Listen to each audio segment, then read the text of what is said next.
যুইনা লিল্লাযিনা কাফারুল হায়াতুদ দুনিয়া। এখানে এই আয়াতে কারিমায় সর্বপ্রথম আল্লাহ তাআলা কাফিরদের কথা বলছেন। তিনি বলছেন যুইনা লিল্লাযিনা কাফারুল হায়াতুদ দুনিয়া।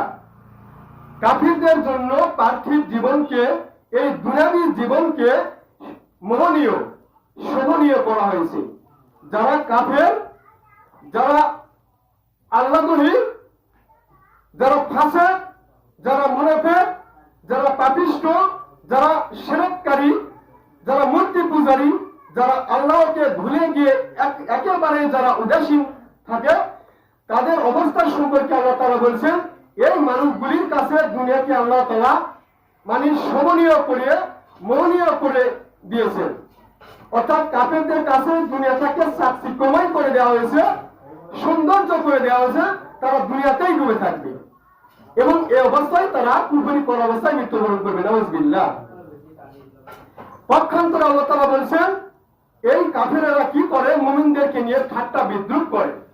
ওয়ায়াসখুরুনা মিনাল্লাযিনা আমানু, এবং তারা মুমিনদেরকে নিয়ে ঠাট্টা বিদ্রুপ করে, মুমিনদেরকে নিয়ে উপহাস করে।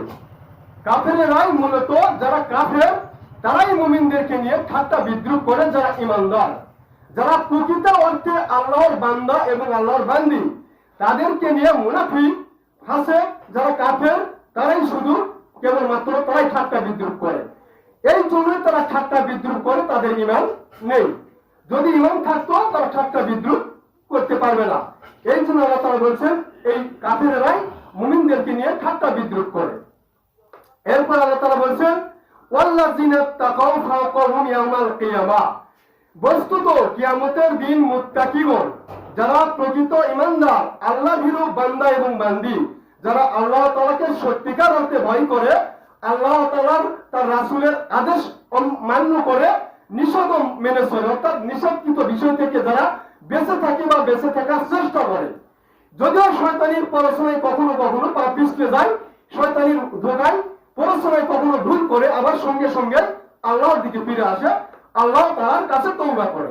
এই হচ্ছে মুমিনদের অবস্থা। আল্লাহ তাআলা বলছেন ওয়াল্লাযিনা তাকাউ ফাওকাহুম ইয়াওমাল কিয়ামাহ। বস্তুত কিয়ামতের দিন মুত্তাকিগণ তাদের চেয়ে উন্নত অবস্থায় থাকবে। সুবহানাল্লাহ। এখানে তাদের চেয়ে বলতে কাফেরদের কথা বলা হয়েছে।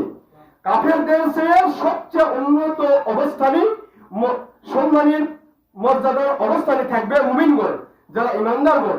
আল্লাহ তাআলা স্পষ্ট করে দিয়েছেন অত্র আয়াতের মাধ্যমে। অতএব যারা আল্লাহ তাআলার মানে ইবাদত বন্দেগী থেকে একেবারেই গাফেল হবে, যারা স্মরণ থেকে গাফেল হবে, আল্লাহ তাআলাকে ভুলে যাবে একেবারে, যেমন আল্লাহ তাআলা নির্দেশ করেছেন আকিমুস সালাত, আকিমুজ যাকাত, এবার আল্লাহ তাআলা নির্দেশ করেছেন আকিমুদ দ্বীন, তোমরা সালাত কায়েম করো, যাকাত প্রদান করো, আকিমুদ দ্বীন, আমার দ্বীনকে কায়েম করো বা আমার তাওহীদকে প্রতিষ্ঠা করো। আল্লাহ তাআলা এইভাবে অনেক আয়াতে কারিমায় বলেছেন।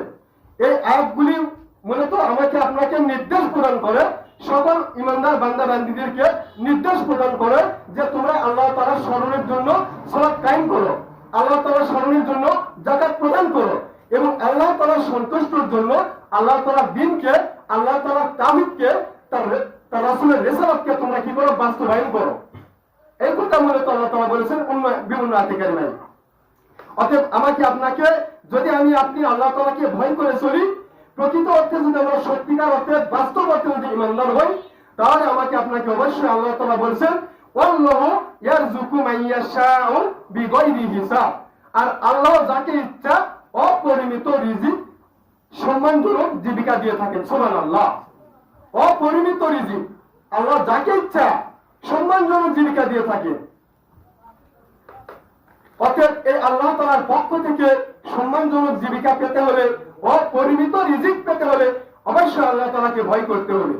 আল্লাহ তাআলার ভয় যার অন্তরে রয়েছে, সেই ব্যক্তি কেবলমাত্র আল্লাহ তাআলার সন্তুষ্টির পথে নিজেকে অতিবাহিত করে, নিজেকে সেই পথে অবিচল রাখার চেষ্টা করে।